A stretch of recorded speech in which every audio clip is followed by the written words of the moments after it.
मैं मानता हूं कि भारत के राजनीति के अटल जी एक मनीषी थे और मां भारती के एक ऐसे सच्चे सपूत थे जिन्होंने देश की प्रतिष्ठा, सेवा और विकास के लिए अपना संपूर्ण जीवन ही समर्पित कर दिया था। सभी जानते हैं कि सामाजिक जीवन में लोगों का आदर सम्मान प्राप्त करना आसान नहीं होता है और नेताओं के लिए तो मैं मानता हूं कि यह काफी दुर्लभ होता है। लेकिन अटल जी ने केवल अपनी राजनीतिक पार्टी के लोगों का ही सम्मान प्राप्त नहीं किया, बल्कि दूसरे राजनीतिक दलों का भी सम्मान प्राप्त करने में वह पूरी तरह से कामयाब रहे। उनके साथ मेरा व्यक्तिगत रिश्ता रहा है। लंबे समय तक उनके साथ काम करने का मुझे अवसर भी प्राप्त हुआ है। जहां तक मैं उनको समझ पाया हूं, मैं कह सकता हूं कि वह जन्मजात एक कवि थे, ओजस्वी वक्ता थे, श्रेष्ठ चिंतक थे और काल्पनिक क्षमता के धनी थे। विचारक भी थे, लेखक भी थे और भारतीय राजनीति के एक उज्जवल नक्षत्र थे। मुझे जानकारी है कि एक बार पंडित जवाहरलाल नेहरू ने जब अटल जी की आयु 33 वर्ष की थी और उनका कश्मीर के मुद्दे पर भारत की संसद में जब भाषण हुआ था, तो भाषण समाप्त होने के बाद उन्होंने कहा था कि यह युवा एक दिन भारत का प्रधानमंत्री बनेगा।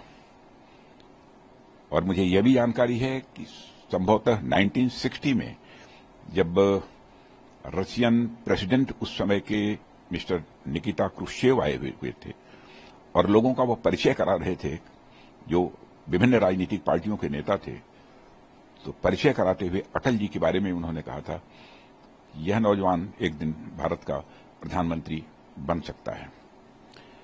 अटल जी ने सुशासन को मजबूत करने के लिए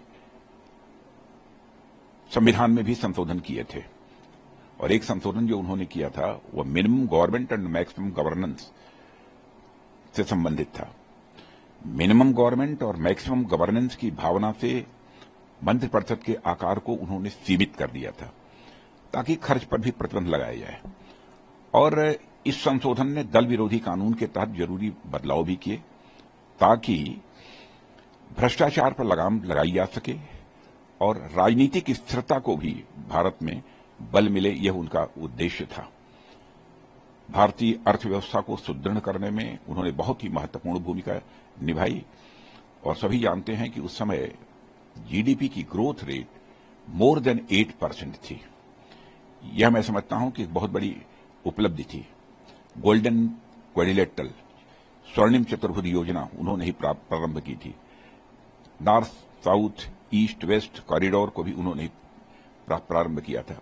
मैंने ऐसे कई योजनाएं उन्होंने प्रारंभ की थी और इन योजनाओं को मैं यह मानता हूं कि यह पाथ ब्रेकिंग स्टेप्स थे विकास की दृष्टि से भारत में, जो सिलसिला अटल जी ने प्रारंभ किया था। टेलीकॉम सेक्टर और टैक्सेशन में भी उन्होंने बहुत सारे संशोधन किए थे। ऐसे यदि मैं गणना कराना शुरू करूं उनके द्वारा उठाए गए कदमों की तो लंबी फहरिस्त है, बहुत विस्तार में जाने का कोई औचित्य नहीं है। लेकिन मैं इतना ही कह सकता हूं कि उन्होंने समाज के सभी वर्गों की चिंता की।